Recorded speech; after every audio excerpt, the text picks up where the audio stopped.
So, terror stage, 2 days, amazing fireside chats gonna take place here on this lovely stage in this beautiful environment for the next 2 days. And I actually like to introduce our next 2 speakers who are gonna share the best knowledge with you for the next 30 minutes. We have Morten Ebbesen, who's the CEO and founder of Siteimprove. It's a company that offers the world's most comprehensive cloud-based digital presence optimization software. And joining him on stage, we have Jeanette Carlsson from the Nordic Advocates, which is the Nordic's largest network, consisting of over 700 tech members, such as founders, investors, hub managers, and policymakers.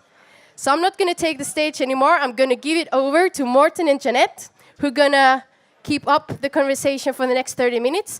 And before going any further, remember there's slido.io. If you have any questions, make sure you ask them over the app. You go to slido.io, you insert the password, which is #TechBBQ. Can be small letters, big letters, doesn't matter. And you ask your question, and we're going to take them up afterwards. Okay? Great. Now over to you guys. Thank you, everybody. And the more you clap, the warmer we're all going to be, okay? Because it's a little chilly up here, and it probably is too. So thank you ever so much, Jessica, and hello, everybody. Thank you for coming. And more people, please come along, because the more people, the warmer this tent is going to be. So thank you so much. And we're here to talk about how to scale a business, and what better way to learn about that from someone who has actually done it, and done it very successfully indeed. So I'm extremely honored to be joined here in the sofa by Morten Ebbesen, founder and CEO of Siteimprove. So very warm welcome to you. Thank you. Morten. Fantastic. So there's lots of people here that want to know what makes someone an entrepreneur.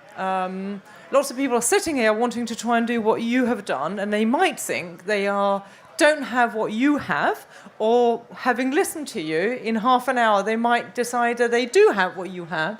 So talk us through your journey, please. So what made you decide to become an entrepreneur and set up Siteimprove eventually? Yes, thank you.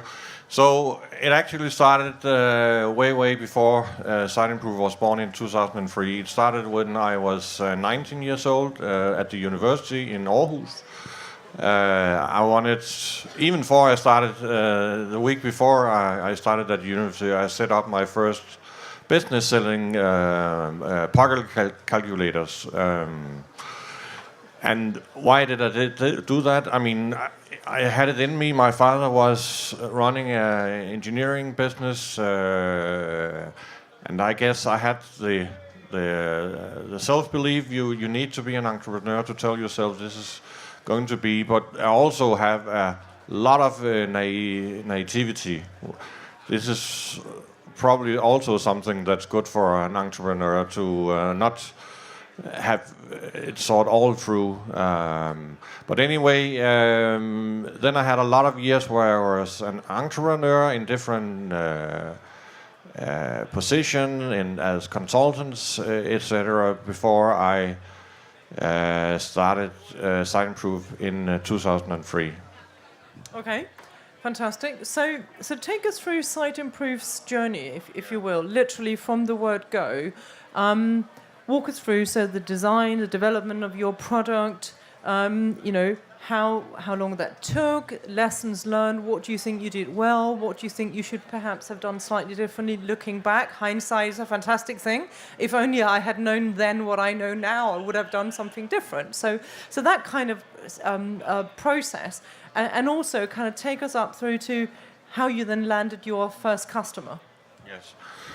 So what I knew from my many years, I mean, at that time I was 38 when I started Siteimprove, which meant that I've been an entrepreneur half my life. And one of the first things I decided that was that I wanted to run a debt-free company. I wanted to be in control. So that was the first big decision. I knew that it will mean that we would grow slower, but at least I would be in control. So that's one of the things I haven't regretted. I mean, stay in control, not spend my time with investors and Excel sheets explaining how things are going. So that was the first major decision. So we started up three guys. I worked together with in my previous consulting company. And this idea we had about Siteimprove actually grew out of making Denmark Deco a portal website for citizens. It's now Bordeco, and they had this need of checking their website. We said, okay, let's do that. They can't be the only one with that need. So we started in October 2003, which means we'll be 15 years next Monday. And the same month we started a subsidiary in the UK, in London, without any employees, but with student helpers working out of Copenhagen to sell our products into municipalities in the UK. So my job was dual.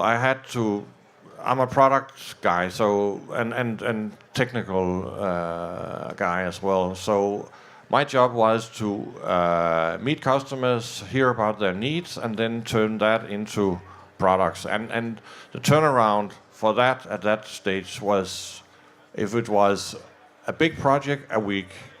I mean, we could do magical things in no time. Because we didn't have a lot of customers on the platform, we only had Danish and English. Now we have 12 languages. So the time now to market is we're counting months now. So it's a completely different setup today that we were able to do at that time. So take us through the platform, so the product and what it does, and why people need that, if you like. Yeah. So when we started, it was basically a link checker. So we were able to detect any links on the website and detect whether they were broken or not. That's what we did in the beginning. So when we earned some more money, we added functionality. We added spell check. We added all kinds of inventory of what they had on their website in JavaScript, etc. We added accessibility checking. We added an analytics tool based on JavaScript. The rest of the industry were running on log files, and we said we want to do it right. This is going to be the new future with the JavaScript, so that's what we did. And then over the years we have added a lot of functionality, all about securing the brand, protect the brand of their digital presence. And how did you go about landing your first customer? So this is a crucial point, isn't it, for any startup? So you got your solution, you think you're onto something. How do you go out and persuade the very first customer that they should buy your product? So, I guess if I were the client, as indeed most clients will do, say, hey, where have you done this before? And so on. How do you go about that? And then and how do you then go about kind of landing subsequent customers after that? So the way we did it, at least, we took a lot of meetings with Danish customers. Was what our product was very cheap at that time, and we were paid quarterly. And we could easily see that we could never survive with those cheap prices with no cash flow. So we changed that over the years when we launched functionality. But meeting customers also in London or in England with road shows, etc. We needed to know what was going out there. So we had to meet them, even though we couldn't justify a meeting for getting that few money. But we need to get started and have some references. Exactly. And so was there a lot of investment made in sales and marketing and so on at the beginning? I presume that has to be a huge priority. Well, The first 9 years, we didn't have any marketing people. So, and that's because there was no real demand in the market for our products. Nobody knew they needed a product to look after their website. So we had to establish an outbound sales machine, us calling people or on trade shows, etc. So the cost to sales, the first many years we could only afford student helpers. So we would get a lot of people from CBS calling. And then I would typically go out to the Danish customers, and the British ones we would land over an email contract. Okay.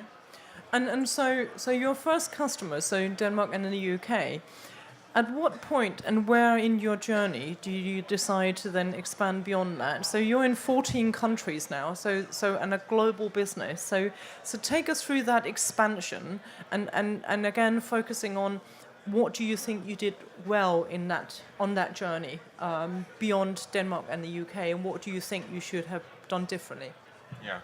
So our next country after the UK and Denmark was US. I mean, normally people would say, okay, well, we need to take Sweden. They have the same, they look like Denmark, so they must have the same demand. But it was actually a coincidence that took us to the US, and we could only afford 1 year of startup.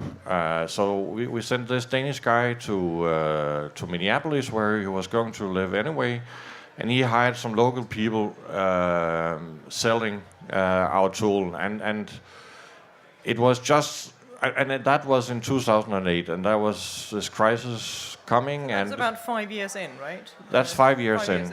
Yeah. So we had the money to start up, but we didn't have the money to if he wasn't successful in 1 year. But in month 12, he made more money than he spent on salaries, and then eventually he could send money back. And that was the next generation. So we got enough money to start up in Europe. So all the growth we have seen is thanks to us entering early in the US. And that's actually, as you said, quite a high-risk strategy, isn't it? A, it's an enormous market. B, it's quite a different market from Denmark and the UK. And also, it's a very long way away from both Denmark and the UK. So there's a lot of stuff. So I guess, you must have had a reason to go to the US and made a success of it. And then what happened? What happened after the US? Where did you go after that? So after US, we actually went to Sweden, the Nordic countries. Out of the US, we tried with Canada and Australia. And then actually in 2014, we opened 6 countries without any debt or any investors. So we had it was also about, of course, having the right team. I mean, setting up 6 countries in a year is it's a big task, but we did it with a lot of good spirit and energy. And what do you think ultimately? So we could talk about where you're going next. And Jessica, give us a sense of time also, to make sure that we have time for questions. Okay, we have time. Fantastic. Okay, fantastic. So walk us through. So you have scaled very successfully, and lessons learned and so on. Yeah. What do you think ultimately makes a scalable business? What are the key ingredients, if you like? So people are sitting here thinking, I actually want to scale my startup. What should they do and what should they not do? And what are the critical success factors as you see it? Yeah, I as you have heard, I want to grow for my own money and stay in control. So that's my take on it. I mean, a lot of new entrepreneurs, they can't wait to have investors on board and second and third round. That's fine if they want to end up having 5% of the company. I think you lose a lot of energy if you do that. So one of the main things for me is to scale wisely And I mean, in a SaaS business, you more or less know 92% of where you'll be next year, right? Because it's a subscription-based business. Unless people churn, you know your revenue next year, right? So it gives you a picture of how much money you have next year, and then spend them wisely.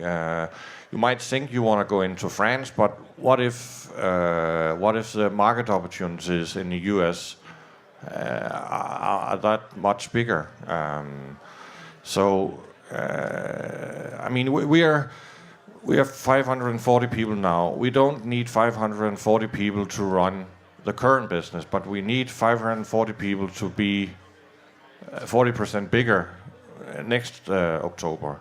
So you need the money to think ahead and have the R&D department to make the products you'll live off next year, etc. So take us through your plans from now. So 14 countries, 540 people. So that's a huge achievement. Where are you going next?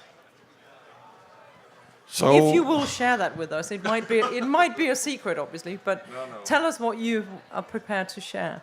Yeah, so we want to have more products around protecting our customers' brands. So we're working on that. This year we have started up in Singapore and Japan. So we also want to go to Southeast Asia.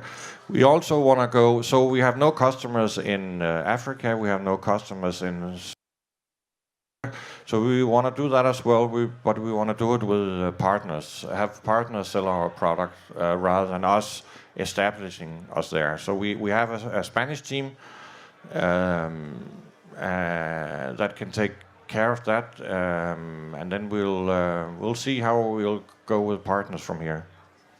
Okay, fantastic. Jessica, I wonder, because we've covered quite a lot of stuff, and I wonder if people are sort of sitting there thinking, I really want to ask this question. And is it worth opening up now? I think it would be really good. Thank you so much. It's absolutely so impressive, and you know, the risks you've taken along the way and so on. Should we take some questions? I'm sure there will be some burning questions from people sitting there thinking, I really want to know the answer to this. Yes, so we have an open mic if there are anybody from the audience who'd like to ask Morten a question. Come on, be brave. There must be questions. Yes, good. Yes, fantastic. awesome. Thank you so much. It's just a matter of the scale, the growth of the company, and I think the identity of what kind of company. If it's what we call a startup, classic, where investors want to see a hockey stick, or owners to start with want to see the hockey stick. How the combination of not having investors and want to do this hockey stick, I don't know if you have any experience on that, or you can say about what should be a strategical point of view as an owner, thinking about getting a scale hockey stick investor on board. I know the ownership, you know, you reduce your percentage of ownership, but if you hit the hockey stick, hopefully everybody gonna get some parts of the pie. Yeah. So, I mean, when we started out in 2003, I mean, life was different, right? It's a lot of years ago, and there were, I mean, I don't think we could have even had an investor if we tried. I mean, we might have been able to get a loan, but I mean, all these capital opportunities you guys have today, they didn't exist in 2003.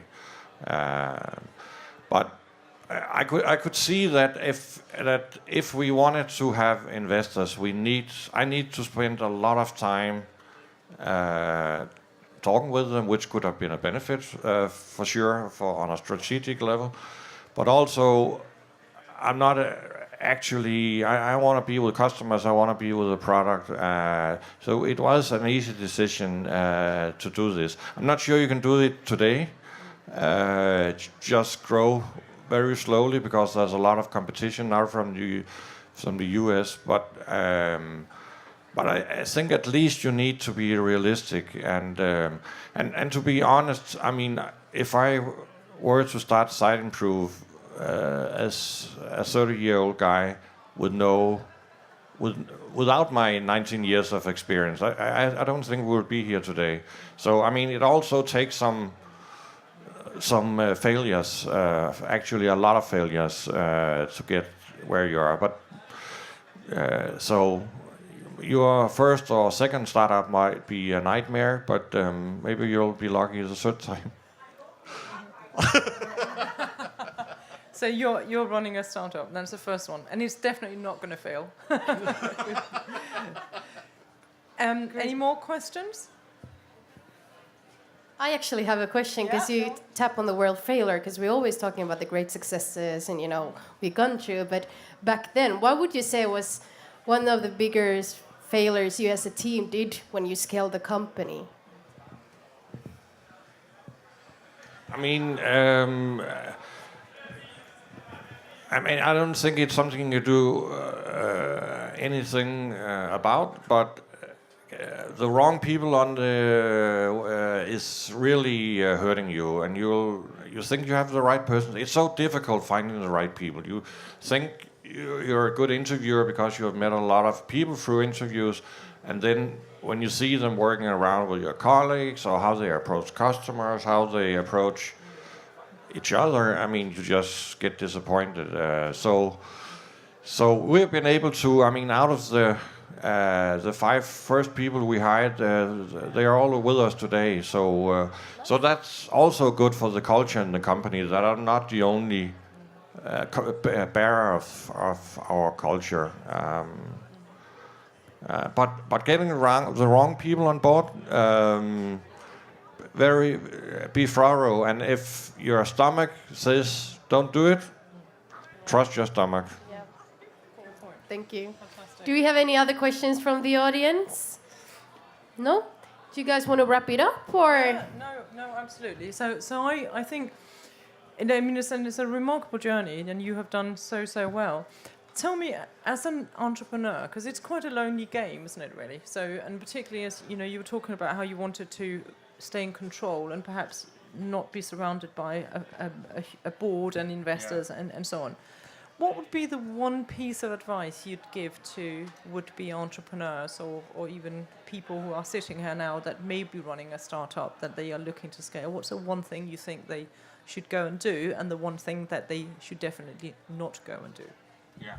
So we actually have investors today. We got investors, an American fund in end of 2015, and they are on the board, and they have a minority of the company now. But that was 10 years into our life, right? So we had we were 200 people at that time. So we had proved for the market that we ran a sustainable business. So then it's the time to consider taking in investors to grow even further, and because if you want to grow 50% year-over-year, which we were able to, then you need a lot of working capital. So if you want to do it yourself all the way, you can't do 50% because you'll run out of cash. So I would say wait, don't.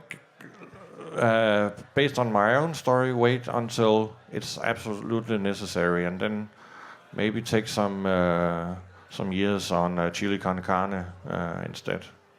Okay, fantastic. Any more questions on Slido or anything, or do we need to wrap up? Okay, let's wrap it up. Well, thank you for coming in the cold, and thank you so much to Morten, and a fantastic story, and congratulations. We ought to sing to you. It's your 15th birthday, but we might spare you that. I don't think we have time. No, I think we should sing like, know. Okay, so let's do that. I can be the one starting. Yeah, you kick off the singing. Happy birthday to you. Happy birthday to you. Happy birthday, dear Morten. Happy birthday to you. Thank you. Thank you.